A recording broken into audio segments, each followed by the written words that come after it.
안녕하세요. 슬기로운 초등생활입니다. 운동하셨나요? 독서하셨나요? 칭찬하셨나요? 아이가 커갈수록 점점 공부, 성적 등에 관한 이야기를 꺼내는 것이 부모와 자녀 양쪽 모두에게 부담스러워집니다. 부모는 틈만 나면 꺼내고 싶지만 아이는 되도록 피하고 싶은 소재이기에 공부 이야기가 나오는 순간 아이는 표정이 굳어지거나 유난히 짜증스러워하기도 합니다. 부모는 그런 아이를 보며 억지로 대화를 마무리하거나 대화 자체를 피하게 되죠. 하지만 다른 그 어떤 주제보다도 공부에 관한 대화는 공부하는 과정과 최종 결과에 큰 영향을 미치는 요인이기에 부담스럽다는 이유로 마냥 피할 수는 없습니다. 감정이 상한 상태에서 억지로 나눌 수 있는 대화도 아니고 말이죠. 그렇다면 어떤 원칙을 가지고 어떤 식으로 공부에 관한 대화를 풀어가야 할지 책 속 내용을 통해 구체적인 방법을 알려드리겠습니다. 먼저 대부분 부모의 현재 상황을 짚어보자. 결과물은 측정 가능하고 아이의 실력을 보여주기 때문에 결과물에 초점을 맞추는 부모가 많다. 부모는 아이가 뒤처지지 않기를 바라고 아이의 성취를 축하해주고 싶은 마음에 과목별 성적과 평균 점수 같은 객관적인 지표에 집중한다. 또한 부모라면 내 아이의 비슷한 또래가 이뤄낸 성취에 귀가 솔깃해진다. 하지만 생각해보자. 그러다 보면 아이를 너무 빨리 밀어붙이기도 하고 계획, 체계화, 주도성, 문제 해결, 실수하고 바로잡기와 같은 학습의 과정보다 세부적인 결과에 집중하게 되고 만다.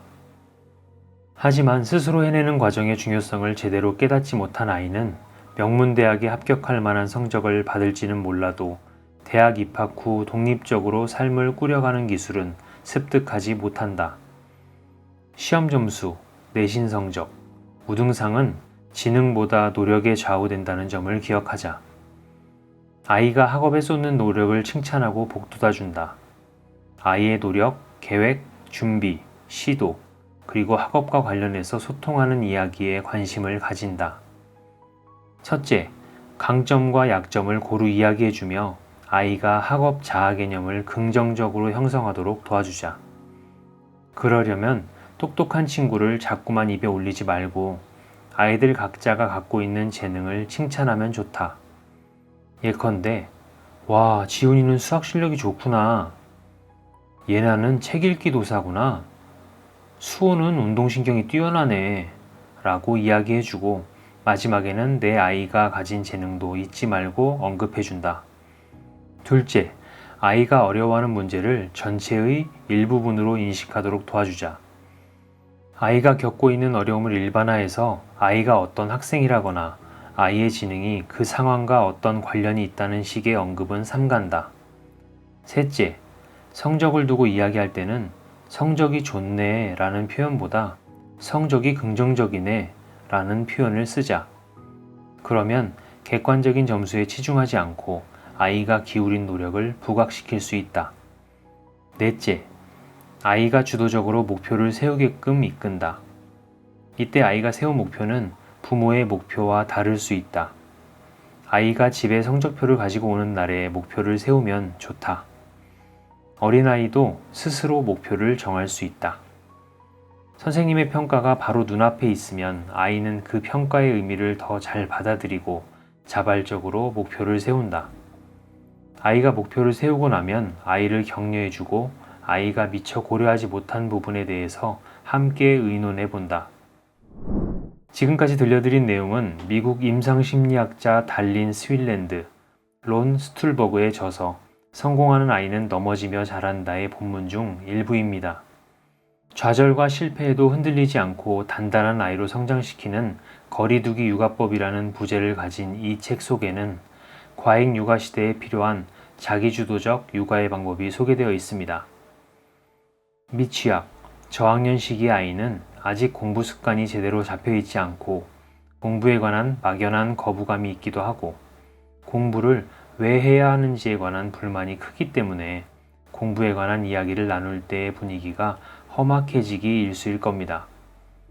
그 얘기 그만 좀 하라는 아이를 붙들고 공부를 왜 해야 하는지, 공부는 다 했는지, 남은 공부는 어쩔 건지 등등에 관해 이야기하며 실랑이 하다가 지쳐보신 적 있으시죠? 학년이 올라가 공부 습관이 잡혀서 좀 괜찮아졌나 싶어 숨을 돌리면 이내 시작된 사춘기로 상황은 더욱 안 좋아집니다. 습관만으로 만족할 수 있는 학년이 아니다 보니 학교 시험, 학원 레벨 테스트, 각종 대회 등에서의 성적과 결과를 두고 대화하는 일이 늘어나기 때문입니다. 아이의 성적이 부모의 기대를 완벽하게 충족해주는 경우는 극히 드물기 때문에 대부분 사춘기 아이와의 대화는 번번이 엇나가다가 단절되거나 감정적으로 상처를 주고받기도 합니다. 저희 아이들도 비슷한 경험이 있고 그런 어려운 시기를 거쳐왔습니다. 고등학생이 되자 절감하는 것은 열심히 하려는 의지가 있는 아이에게는 성적, 결과 등의 공부에 관한 대화를 스스럼 없이 나눌 수 있는 부모가 필요하다는 사실입니다. 저희도 그것을 위해 꾸준히 노력하고 있지만 쉽지는 않습니다. 그래서 오늘 소개해드린 책의 내용이 구절마다 크게 와닿았고 힘이 되었습니다. 노력해 보려고요. 앞으로 공부에 관한 대화를 나눌 때 이 원칙들을 기억하며 실천에 옮겨보려고 합니다. 실천을 위해 함께 노력하는 우리 슬초 부모님들 되세요. 감사합니다.